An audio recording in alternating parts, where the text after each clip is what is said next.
got the flu? Numbers should be fairly easy to find. Actually, I have some numbers already. Let me see. Let me see.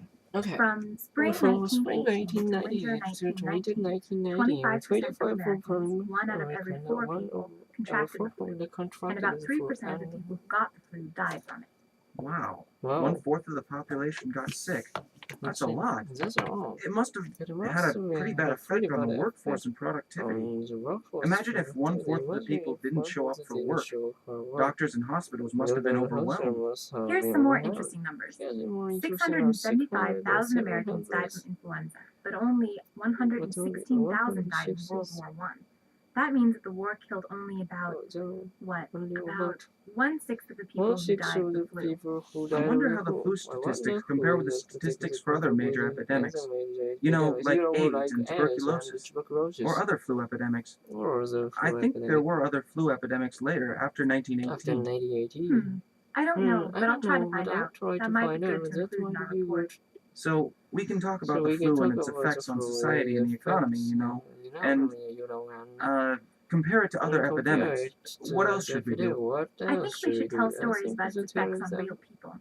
My great-grandfather remembered the flu epidemic. He was born in 1910, so he was 8 years old. He remembered that there were a lot of funerals. His baby sister and his best friend died of the flu, and that made an impression on him. Wow. Did your great-grandfather get the flu? You know, I'm not really sure. He never said if he got sick. Well, I mean, if he did, he survived it and lived to be 91. You could tell the story about your great-grandfather. That might be a great way to start our presentation. Yeah?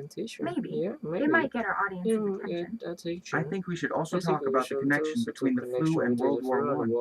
That was the first global war, and it was the first global epidemic in recorded history. I've done some reading about that. What I found out was, it was the army that first noticed large numbers of men getting sick, and it was the army that first started reporting statistics about how many people were affected. You can imagine how fast influenza spread among soldiers living in close quarters and traveling to other countries. Wow. Okay. You've got some pretty good ideas. I like what you're saying about focusing on the war and the global aspects. I'll do a little more research and see what else I can find. Good. I will too.